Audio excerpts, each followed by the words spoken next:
Hello aspirants, good evening, नमस्कार, जोहार। आप सभी का स्वागत है कौटिल्य पीसीएस के इस यूट्यूब प्लेटफॉर्म पर। शाम के बज चुके हैं 7 और इस समय पर हम डिस्कस करते हैं झारखंड स्पेशल स्पेशल के क्लास को। प्रीवियस क्लासेस में हमने क्षेत्रीय राजवंश को पढ़ा था और उसका पार्ट 2 कल शाम आपको उपलब्ध करवा दिया जाएगा। फिलहाल आज हम डिस्कस करने वाले हैं झारखंड से संबंधित जनवरी 2025 के करेंट अफेयर्स को। तो इसे शुरू करने से पहले अगर आपने हमारे चैनल को सब्सक्राइब नहीं किया है तो इसे प्लीज सब्सक्राइब कर लें और अपने दोस्तों के साथ भी इसे जरूर शेयर कर दें, है ना। साथ ही साथ बेल आइकन को जरूर प्रेस कर लेंगे ताकि जब भी हमारा क्लासेस आए उसका नोटिफिकेशन आप तक सही समय पर पहुंचता रहे।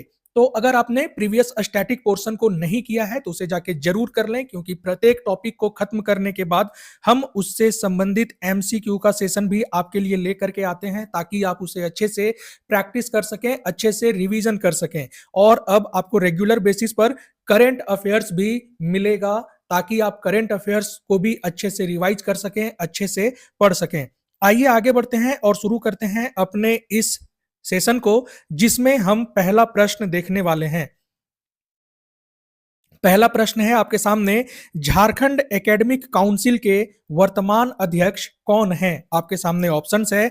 Option A doctor Natwa Hansda, option B doctor Anil Kumar Mahto, option C Jayant Kumar Mishra और ऑप्शन डी विनोद सिंह। तो क्या करेंगे, वीडियो को पहले आपको पॉज करना है, अपना आंसर कमेंट बॉक्स में देना है और फिर देखना है कि आपका आंसर सही हो रहा है या नहीं हो रहा है। ये काम जरूर करेंगे ताकि आपका रिवीजन बहुत अच्छे से हो सके। तो फिलहाल यहां पर आंसर क्या हो जाएगा? Option A doctor Natwa Hansda वर्तमान में झारखंड एकेडमिक काउंसिल के अध्यक्ष हैं। डॉक्टर नटवा हांसदा, इन्होंने किसका स्थान लिया है? डॉक्टर अनिल कुमार महतो का स्थान लिया है। चलिए आप कमेंट बॉक्स में हमें बताएंगे झारखंड एकेडमिक काउंसिल की स्थापना किस वर्ष की गई थी और इसके पहले अध्यक्ष कौन थे। यह स्टैटिक पोर्शन है, ये तो मैं पढ़ाऊंगा ही आपको मिसलेनियस में, लेकिन अगर आपको याद है तो कमेंट बॉक्स में आप ये जरूर बताएं।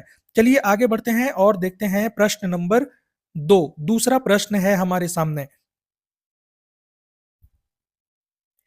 इस प्रश्न में आपसे पूछा जा रहा है लोटा फॉल लोटा फॉल झारखंड के किस जिले में स्थित है? आपके सामने ऑप्शंस हैं। Option A Chaibasa, option B Jamtara, option C Khunti और ऑप्शन डी पश्चिमी सिंहभूम। तो लोटा फॉल जो है ये एक गांव का ही नाम है, लोटा गांव, और वहां एक फॉल है तो उसके नाम पर इस फॉल का नाम पड़ गया है लोटा फॉल। और इसे पर्यटन की दृष्टि से विकसित करने की मांग वहां के लोग कर रहे हैं, क्योंकि वहां का जो प्राकृतिक दृश्य है बहुत खूबसूरत है। वैसे तो पूरा झारखंड ही बहुत खूबसूरत है प्राकृतिक दृश्य के नजरिए से, पर ये वाला क्षेत्र भी बहुत फेमस है और उतना ये लोग वहां जाते नहीं क्योंकि जानते नहीं है, फेमस नहीं है। ये बहुत सुंदर है बट फेमस नहीं है।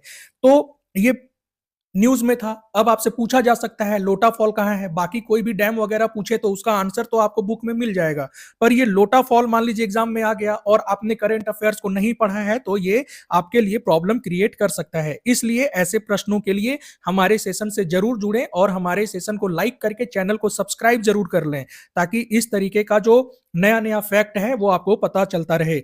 लोटा फॉल कहां पर है? आंसर क्या हो जाएगा? चाईबासा। यहीं पर एक जंगल है और उस जंगल से ही हमारे धरती आबा बिरसा मुंडा जी की गिरफ्तारी हुई थी। उस जंगल का नाम क्या है आप हमें कमेंट बॉक्स में बताएंगे। तो फिलहाल याद रखेंगे लोटा फॉल जो है ये कहां पर स्थित है? चाईबासा में स्थित है। अगले प्रश्न को देखते हैं। क्वेश्चन नंबर 3 है हमारे सामने। वर्ष 2024 के खाद्य उत्पादन के संदर्भ में निम्नलिखित कथनों पर विचार करें। आपके सामने दो कथन है, इन दोनों कथनों में कौन सा कथन सही है ये आपको बताना है। पहला कथन है विश्व का प्रति हेक्टेयर दलहन उत्पादन 1000 किलोग्राम है प्रति हेक्टेयर के मामले में, जबकि भारत का राष्ट्रीय औसत 860 किलोग्राम है दलहन उत्पादन के मामले में यह आंकड़ा दिया गया है। दूसरा कथन है विश्व में सबसे अधिक प्रति हेक्टेयर दलहन उत्पादन में झारखंड शीर्ष पर है, जिसका प्रति हेक्टेयर उत्पादन 1060 किलोग्राम है। इनमें से कौन सा कथन सही है ये आपको बताना है। आपके सामने विकल्प हैं, केवल एक, ऑप्शन बी केवल दो, ऑप्शन सी एक और दो दोनों, और ऑप्शन डी न तो एक न ही दो। तो यहाँ आंसर क्या हो जाएगा? वीडियो पॉज करके पहले अपना आंसर खुद देंगे या फिर कमेंट बॉक्स में आंसर देते हुए चलें बिल्कुल स्पीड में, ठीक है? आंसर क्या हो जाएगा इसका? ऑप्शन सी 1 और 2 दोनों सही होगा। प्रति हेक्टेयर दलहन उत्पादन विश्व में कितना है? 1000 किलोग्राम। भारत में कितना है? 860 किलोग्राम प्रति हेक्टेयर। लेकिन इन मामले में झारखंड जो है पूरे विश्व में सबसे अधिक प्रति हेक्टेयर दलहन उत्पादन की क्षमता रखता है और वो कितना है? 1060 किलोग्राम। ये याद रखना है, ऐसा सवाल आपसे जेपीएससी में बहुत फ्रीक्वेंटली पूछा जा सकता है ना? क्यों? क्योंकि झारखंड जो है वो शीर्ष स्थिति पर है और ये आपसे पूछा जा सकता है प्रश्न। अगले प्रश्न को देखते हैं। क्वेश्चन नंबर 4 है हमारे सामने। निम्नलिखित कथनों पर विचार करें। पहला है, वर्ष 2025 में हॉकी खिलाड़ी सलीमा टेटे को अर्जुन अवार्ड से सम्मानित किया गया है। दूसरा, वे इस अवार्ड को जीतने वाली झारखंड की पहली महिला हॉकी खिलाड़ी बनी हैं। और तीसरा है, इनसे पूर्व माइकल किंडो, सिल्वानुस डुंगडुंग और सुमराय टेटे को अर्जुन अवार्ड प्रदान किया जा चुका है। इनमें से कौन सा कथन सही है, यह आपको बताना है। आपके सामने विकल्प हैं, केवल एक और दो, ऑप्शन सी केवल 2 और 3 और ऑप्शन डी ये सभी। तो इसमें कौन सा स्टेटमेंट है जो सही है, ये आपको बताना है। तो पहला स्टेटमेंट, वर्ष 2025 में हॉकी खिलाड़ी सलीमा टेटे जो हैं उनको अर्जुन अवार्ड से सम्मानित किया गया है, ये बिल्कुल सही है। और इनका जो जिला है वो सिमडेगा है, ठीक है। इनके पिता का नाम याद रखेंगे, सुलक्षण टेटे है। चलिए, माता जी का नाम क्या है वो आप हमें कमेंट बॉक्स में बताएंगे। माता जी का भी नाम जो है वो स से ही है, वो बताना है आपको कमेंट बॉक्स में। दूसरा जो स्टेटमेंट है, वे इस अवार्ड को जीतने वाली झारखंड की पहली महिला हॉकी खिलाड़ी हैं, तो ये स्टेटमेंट भी आपका बिल्कुल सही है। पहला स्टेटमेंट भी सही है, दूसरा स्टेटमेंट भी सही है। और तीसरा जो है कि इनसे पूर्व माइकल किंडो, सिल्वानुस डुंगडुंग और सुमराय टेटे को अर्जुन अवार्ड प्रदान किया जा चुका है, ये क्या होगा? ये स्टेटमेंट जो है गलत है, क्योंकि माइकल किंडो को 1972 में अर्जुन अवार्ड दिया गया था, लेकिन जो सिल्वानुस डुंगडुंग हैं और सुमराय टेटे हैं इनको मेजर ध्यानचंद खेल पुरस्कार दिया गया है, ठीक है। इनको अर्जुन अवार्ड प्राप्त नहीं हुआ है, ये आपको याद रखना है। तो पहला हॉकी खिलाड़ी अगर पूछेंगे तो माइकल किंडो, जिनको अर्जुन अवार्ड मिला है, और दूसरा हॉकी खिलाड़ी और पहली महिला हॉकी खिलाड़ी अगर पूछे तो वो हो जाएंगी सलीमा टेटे, इनको अर्जुन अवार्ड दिया गया है। तो फिलहाल यहां आंसर क्या हो जाएगा? ऑप्शन बी 1 और 2 ही सही है, तीसरा स्टेटमेंट गलत है। क्यों? बता दिया गया है, आपको रिवाइज करते रहना है अच्छे से। अगर आपको पीडीएफ कलेक्ट करना है तो हमारे टेलीग्राम और व्हाट्सएप ग्रुप को आप ज्वाइन कर सकते हैं, जिसका लिंक डिस्क्रिप्शन बॉक्स में आपको दिया गया है। और अगर सेशन आपको पसंद आ रहा हो, क्वेश्चन का लेवल अच्छा लग रहा हो, तो हमारे सेशन को लाइक करते हुए भी चलेंगे, ठीक है। अगले प्रश्न को देखते हैं। क्वेश्चन नंबर 5 है हमारे सामने। वर्ष 2025 में कुल कितने खिलाड़ियों को अर्जुन अवार्ड प्रदान किया गया था? आपके सामने ऑप्शंस हैं, option A 4, option B 19, option C 32 और ऑप्शन डी 55। तो सिर्फ इतना याद रखना तो काफी नहीं होगा कि सलीमा टेटे जी को दिया गया है अवार्ड। मान लीजिए कि दूसरा पूछ ले कि कितने खिलाड़ियों को अर्जुन अवार्ड दिया गया था 2025 में, तो टोटल हो जाएंगे 32, ऑप्शन सी 32। और वही मेजर ध्यानचंद खेल रत्न पुरस्कार के बारे में पूछे तो वो 4 खिलाड़ियों को प्राप्त हुआ है। कौन कौन है इसमें? इसमें पहला नाम आ जाएगा मनु भाकर का, दूसरा नाम आ जाएगा गुकेश का जो कि शतरंज के खिलाड़ी हैं, तीसरा नाम आ जाएगा हरमनप्रीत सिंह जो कि हॉकी के कप्तान है भारतीय टीम के, और चौथा है प्रवीण कुमार जो कि पैरा एथलीट है। इन चारों का नाम आपको याद रखना है, ठीक है।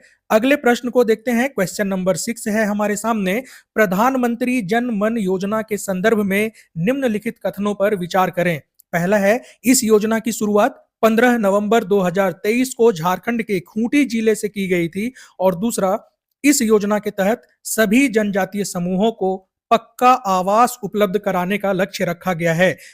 इनमें से कौन सा कथन सही है आपसे पूछा जा रहा है। आपके सामने ऑप्शंस हैं, केवल 1, केवल 2, ऑप्शन सी 1 और 2 दोनों, और ऑप्शन डी न तो 1 न ही 2। चलिए थोड़ी देर का मैं पॉज कर रहा हूं थोड़ी देर के लिए, आप आंसर देंगे कि क्या है। और अभी हर क्वेश्चन के बाद मैं 3 से 4 सेकंड का आपको टाइम दूंगा, आपको आंसर बताना है कि कौन सा आंसर सही होगा। और आंसर देते हुए चलिए, आप जहां भी दे रहे हैं कमेंट बॉक्स में या लाइव चैट पे आपको आंसर देना है, बिल्कुल ठीक है। तो प्रधानमंत्री जन मन योजना, इसका पूरा नाम अगर पूछे तो क्या हो जाएगा? प्रधानमंत्री जनजातीय आदिवासी महान्याय अभियान योजना, ये है, ठीक है, पूरा नाम इसका। और इसकी शुरुआत जो है 15 नवंबर 2023 को की गई थी झारखंड के खूंटी जिले से प्रधानमंत्री नरेंद्र मोदी जी के द्वारा। खूंटी जिले के बारे में स्टैटिक पोर्शन में हमने बताया था कि सबसे ज्यादा शेड्यूल ट्राइब की जनसंख्या प्रतिशत के मामले में कहां पर है, खूंटी जिले में, और जनसंख्या के मामले में रांची जिले में, याद रखना है। तो पहला स्टेटमेंट तो आपका सही हो गया। दूसरा स्टेटमेंट जो है कि सभी जनजातीय आवासों समूहों को पक्का आवास देने का काम किया जाएगा इस योजना के तहत, ये गलत है। ये जो है सभी जनजातीय समूह के लिए नहीं है, केवल जो पीवीटीजी हैं, है ना, बहुत कमजोर जो जनजाति हैं, जिन्हें हम आदिम जनजाति कह सकते हैं, उनके लिए ये योजना चलाई जा रही है। पूरे भारत में 75 आदिवासी समूह हैं जिनको कि पीवीटीजी के ग्रुप में रखा गया है। चलिए आप हमें बताएंगे कि पीवीटीजी का जो नामकरण है ये किस समिति के सिफारिश पर किया गया था। अगर आपने पॉलिटिकल साइंस पढ़ा है तो आपको याद होगा। आंसर क्या हो जाएगा यहाँ पर फिलहाल? ऑप्शन ए, केवल एक स्टेटमेंट सही है, पहला वाला। दूसरा स्टेटमेंट जो है वो गलत है, ध्यान रखेंगे, ठीक है। चलिए अगले प्रश्न को देखते हैं। क्वेश्चन नंबर 7 है हमारे सामने। जयपाल सिंह मुंडा खेल पुरस्कार 2024 के संबंध में निम्नलिखित कथनों पर विचार करें। पहला है, यह पुरस्कार उम्मीद फाउंडेशन के द्वारा दिया गया है। दूसरा है, यह पुरस्कार कुल 5 श्रेणियों में वितरित किया गया। और तीसरा है, यह वर्ष 2024 के लिए यह पुरस्कार कुल 33 खिलाड़ियों को प्रदान किया गया है। इसमें से कौन सा कथन, कितने कथन सही हैं, ये आपसे पूछा जा रहा है। केवल एक, केवल दो, ऑप्शन सी सभी तीन, और ऑप्शन डी कोई भी नहीं। तो इन तीनों में से कितने कथन हैं जो सही हैं, ये आपसे पूछा जा रहा है। तो ये उम्मीद फाउंडेशन के द्वारा दिया गया, ये बिल्कुल सही है। उम्मीद फाउंडेशन के संस्थापक का नाम अगर आपसे पूछ ले तो उनका नाम है रितेश उरांव, ये नाम भी याद रखेंगे, ठीक है। तो रितेश उरांव है उम्मीद फाउंडेशन के संस्थापक, और इसी के द्वारा वर्ष 2024 के लिए जयपाल सिंह मुंडा खेल पुरस्कार प्रदान किया गया है। कितनी श्रेणियों में? 5 श्रेणियों में, ये बिल्कुल सही है। 5 श्रेणियों में ये अवार्ड दिया गया है, और झारखंड के कुल 33 खिलाड़ियों को ये अवार्ड प्रदान किया गया है, अर्थात यहां पर तीनों स्टेटमेंट सही है। आंसर क्या हो जाएगा? ऑप्शन सी, सभी तीन। देखिए 5 श्रेणी कौन कौन से हैं यहां पर आपको बताया गया है। इन पांचों श्रेणियों का नाम आपको याद रखना है। जयपाल सिंह मुंडा खेल रत्न पुरस्कार, दूसरी श्रेणी है जयपाल सिंह खेल पुरस्कार, तीसरी श्रेणी है गुरु सिल्वानुस डुंगडुंग पुरस्कार, चौथा है गुरु द्रोणाचार्य अवार्ड, और पांचवा है झारखंड खेल रत्न पुरस्कार। इन 5 श्रेणियों में प्रदान किया जाता है जयपाल सिंह मुंडा खेल पुरस्कार, है ना। और टोटल कितने खिलाड़ियों को दिया गया है? 33 खिलाड़ियों को, ये भी आपको याद रखना है। अगले प्रश्न की तरफ बढ़ते हैं। क्वेश्चन नंबर 8 है हमारे सामने। देश की पहली महिला शिक्षिका सावित्री बाई फुले का जन्म कब हुआ था? आपके सामने ऑप्शंस हैं। ऑप्शन ए 3 जनवरी 1827, ऑप्शन बी 3 जनवरी 1831, ऑप्शन सी 3 जनवरी 1830, और ऑप्शन डी 3 जनवरी 1836। आपको पता है सावित्री बाई, आंसर देते रहेंगे। सावित्री बाई फुले जो हैं ज्योतिबा राव फुले की पत्नी थी, और इन्होंने महिला शिक्षा के क्षेत्र में बहुत अधिक काम किया था। पुणे में इन्होंने लड़कियों के लिए और महिलाओं के लिए एक विद्यालय भी स्थापित किया था। तो भारत की या देश की पहली महिला शिक्षिका माना जाता है सावित्री बाई फुले को, और इनकी जयंती को सेलिब्रेट किया जाता है 3 जनवरी में, है ना। तो कब हुआ था इनका जन्म? 3 जनवरी 1827 ईस्वी को इनका जन्म होता है। नहीं सॉरी, 3 जनवरी, हाँ 3 जनवरी 1827 में ही इनका जन्म होता है, ये याद रखेंगे, ठीक है। ऐसा प्रश्न भी आपसे पूछा जा सकता है। चलिए अगले प्रश्न को देखते हैं। क्वेश्चन नंबर 9 है हमारे सामने। झारखंड के प्रधान महालेखाकार के रूप में किनकी नियुक्ति की गई है? आपके सामने ऑप्शंस हैं। Option A Chandramouli Singh, option B Rajkumar Agarwal, option C K Sanjay मूर्ति, और ऑप्शन डी इनमें से कोई नहीं। तो झारखंड के प्रधान महालेखाकार के रूप में किनकी नियुक्ति की गई है, ये आपसे पूछा जा सकता है। आंसर क्या हो जाएगा? चंद्रमौली सिंह। चंद्रमौली सिंह आंसर हो जाएगा। और इन्होंने किसका स्थान लिया है? तो स्थान लिया है राजकुमार अग्रवाल का। और के संजय मूर्ति ये कौन हो जाएंगे? वर्तमान में भारत के कैग के रूप में ये कार्यरत हैं।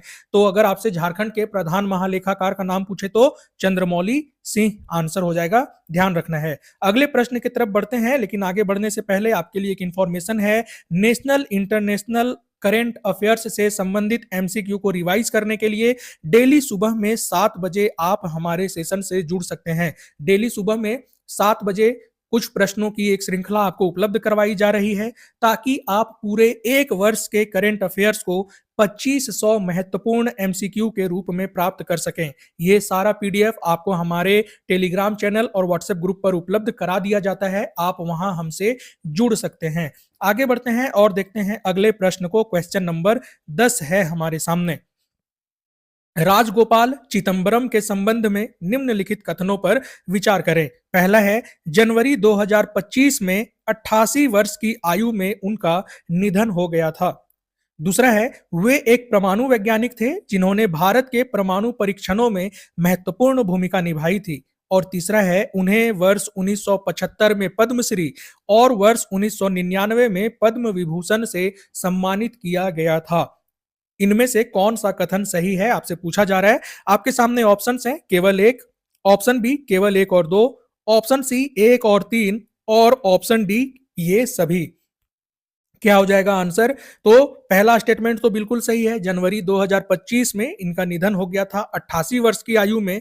वे भारत के एक परमाणु वैज्ञानिक थे और जो 1975 और 1998 में जो परमाणु परीक्षण भारत के द्वारा किया गया था उसमें इन्होंने महत्वपूर्ण भूमिका निभाई थी। चलिए अब आप हमें कमेंट बॉक्स में बताएंगे कि 1975 और 1998 के परमाणु परीक्षण को क्या नाम दिया गया था, है ना? ये आप हमें कमेंट बॉक्स में बताएंगे। और तीसरा स्टेटमेंट जो है ये भी सही है, 1975 में इन्हें पद्मश्री दिया जाता है और 1999 में इन्हें पद्म विभूषण भी प्रदान किया जाता है। तो ये तीनों ही स्टेटमेंट सही है। आंसर क्या हो जाएगा? ऑप्शन डी, 1, 2 और 3 सभी स्टेटमेंट सही है। याद रखना है इन सभी तथ्यों को। अगला प्रश्न है हमारे सामने, क्वेश्चन नंबर 11। इसमें पूछा जा रहा है, झारखंड में गरीबी रेखा से नीचे जीवन यापन करने वाले लोगों की संख्या कितनी है? आपके सामने ऑप्शंस हैं। Option A 32%, option B 44%, option C 40% या फिर ऑप्शन डी 52%। क्या हो जाएगा इसका आंसर? इसका आंसर हो जाएगा 44%। झारखंड के 44% लोग जो हैं ये बिलो पॉवर्टी लाइन में एग्जिस्ट करते हैं, गरीबी रेखा से नीचे अपना जीवन यापन करते हैं। ठीक है, याद रखना है इन सभी तथ्यों को। आपसे पूछा जा सकता है, इकोनॉमी से संबंधित सवाल यहां से बनाया जा सकता है। अगला है क्वेश्चन नंबर 12। वर्ष 2025 में झारखंड की आर्द्र भूमियों में आने वाले प्रवासी पक्षियों की संख्या में कितने प्रतिशत की गिरावट दर्ज की गई है? आपके सामने ऑप्शंस हैं। Option A 40%, option B 44%, option C 48% या फिर ऑप्शन डी 58%। क्या हो जाएगा आंसर? आंसर हो जाएगा ऑप्शन ए 40%। झारखंड में जितने प्रवासी पक्षी आते थे उनकी संख्या में 40% की कमी देखी गई है जनवरी 2025 के समय पर। क्यों? गंदगी के कारण, अतिक्रमण के कारण। ठीक है, चलिए एक सवाल और। उधवा आर्द्र भूमि जो है ये झारखंड के किस जिले में स्थित है? ये भी आप हमें कमेंट बॉक्स में बताते हुए चलेंगे। देखिए जितना सवाल पूछा जा रहा है, अगर आप इन सभी का जवाब देते हैं तो आपका झारखंड रिवीजन बहुत अच्छे से हो जाएगा। सवाल सिर्फ इसलिए आपसे पूछा जा रहा है ताकि आपका रिवीजन अच्छे से हो सके। ठीक है, अगले प्रश्न को देखते हैं। क्वेश्चन नंबर 13 है हमारे सामने। इसरो के स्पार्डेक्स मिशन के तहत अंतरिक्ष में लोबिया के बीज में अंकुरन करने में सफलता प्राप्त हुई है इसरो को। यह मिशन किस यान के द्वारा प्रक्षेपित किया गया था? यह आपसे पूछा जा रहा है। आपके सामने ऑप्शंस हैं। Option A PSLV C58, option B PSLV C60, option C PSLV C61 और option D GSLV MK3 mark 3। तो स्पार्डेक्स मिशन, सबसे पहली बात है कि ये इसरो का है और इसरो के द्वारा स्पार्डेक्स मिशन के तहत अंतरिक्ष में किस बीज को उगाया गया है? तो वो है लोबिया का बीज। ठीक है, और वो यान कौन सा था जिसके द्वारा इसे प्रक्षेपित किया गया था मिशन को? तो वो था PSLV C60। ये आपको ध्यान रखना है। Polar satellite launch vehicle PSLV का फुल फॉर्म होता है। तो 13वें प्रश्न का आंसर क्या हो जाएगा? Option B. अगले प्रश्न की तरफ बढ़ते हैं। क्वेश्चन नंबर 14 है हमारे सामने। मसानजोर डैम झारखंड के किस जिले में स्थित है? ये तो आपको याद ही होगा। आपके सामने ऑप्शंस हैं। Option A Ranchi, option B Deoghar, option C Dumka और ऑप्शन डी गोड्डा। तो मसानजोर डैम जो है ये स्थित है कहां पर? ऑप्शन सी दुमका में। लेकिन ध्यान रखेंगे कि इस पर स्वामित्व किसका है। अगर आपसे पूछ ले कि मसानजोर डैम पर स्वामित्व किसका है, तो ध्यान रखेंगे कि झारखंड सरकार का स्वामित्व नहीं है यहाँ पर। यहाँ पर जो स्वामित्व है वो है पश्चिम बंगाल की सरकार का। ममता दीदी का यहाँ पर अधिकार है इस मसानजोर डैम पर, ठीक है, क्योंकि वो अभी सरकार में है इसीलिए, है ना। तो मसानजोर डैम कहां पर है? दुमका में है, ध्यान रखना है आपको। अगले प्रश्न की तरफ चलते हैं। क्वेश्चन नंबर 15 है हमारे सामने।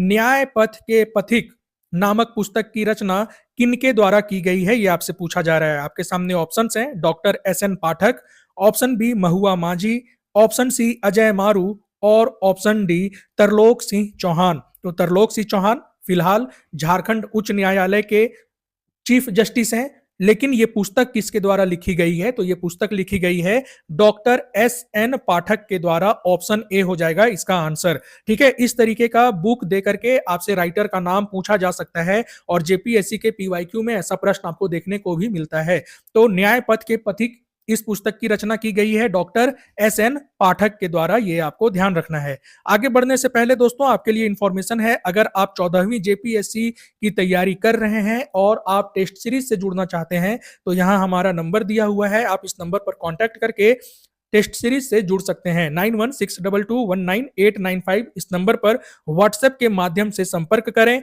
और आप हमारे टेस्ट सीरीज से जुड़ सकते हैं, जहां आपको टोटल 50 टेस्ट मिलता है।